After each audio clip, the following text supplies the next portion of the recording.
I pray that you are well as we go into the last few days before the Sabbath. Last week, I had my lovely wife with me. This week's video update is not going to be anywhere near as wonderful as it was last week, considering that my lovely bride is not with me. She did say to me, though, that if we get a lot of groups sign up, that she might consider coming back on. We'll see. But if that actually happens or not that a lot of groups sign up, but whether or not she'll actually come back on. But I want to thank you for all the notes we received about your appreciation of her being on here with me. I enjoyed having her with me, and she has a lot of gifts and a lot of knowledge to share. But I do want to continue to talk about small groups this week to build on last week's update and to build on this last Sabbath sermon as well. Small groups are so important, and some people have a concept of small groups as people sitting around and talking. And that's what some groups do, and most groups do that in some way. But a lot of groups also are very outreach oriented, and that's something I don't want to let slip by. For instance, a group of high school ladies, individuals from Spencerville Adventist Academy, are meeting in a small group. They've been meeting for several months since we launched our small groups a few months back.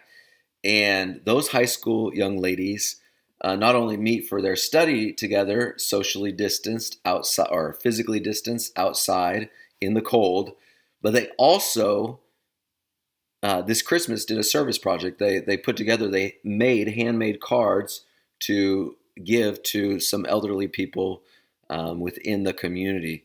And so I was excited to hear about that. Another one of our small groups was part of hosting a block party in their neighborhood. They invited all their neighbors and had a block party in their neighborhood. Another one of our small groups helped an individual with their chickens when the person was sick and in the hospital. Another small group went down to Washington, D.C. and gave sleeping bags to the homeless. We've had a small group that delivered medicine. They got medicine and delivered it to a member who couldn't go and pick it up for themselves because they were too sick, and also took them some food and clothing. We had a group that went out and did some prayer walking. So we've had all kinds of things that have been happening in the small groups besides just the gathering on Zoom, but also people going out and physically serving church members, non-church members, and the community as a whole. And so I'm so excited about that, and I don't want that to be missed. Maybe you're someone that says, man, I don't know if I just want to get together and just talk to people. Well, then organize a group that will come together, will pray together, will encourage one another, but also will go out and do some ministry with each other.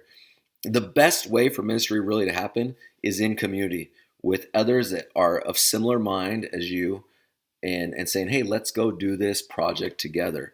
Others who are in relationship and that you have a connection with, let's go do this project together. That's the way ministry used to flow out of the church. It over time has become kind of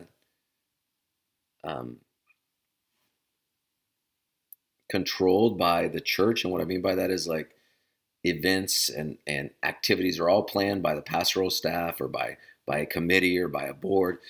That's not really the best way to do it. Ministry should be each member caring for each other. Small groups of members going out and caring for their fellow members and doing ministry in that way. And so I want to encourage you, sign up for a small group, spencervillechurch.org/small groups. And we'd love to have you be a part of that.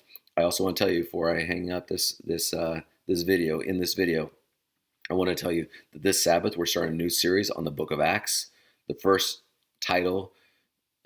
sermon is entitled "The Book of Acts." We'd be impoverished without it, and I mean that we'd be impoverished if we did not have the book of Acts. It's a beautiful book. It's a powerful book, and I believe that you will be blessed as we study it together.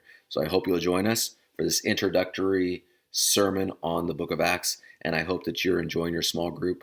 All 190 of you that are in small groups, I hope that you're enjoying your small group. And if you're not in a small group, gather friends, 2 or 3, ask them to gather 2 or 3 others and get together and start blessing and shepherding one another and serving with one another. And if you're totally unconnected, whoa, sorry, I just got excited and hit my computer. If you're totally unconnected from anybody else, then go and let us know about that and we'll connect you to a group. Okay? Love you all. Have a great week. Have a great Sabbath. To those of you that'll be at the drive-in, I'll see you there. To those of you that'll be online, know that I'm thinking of you and praying for you.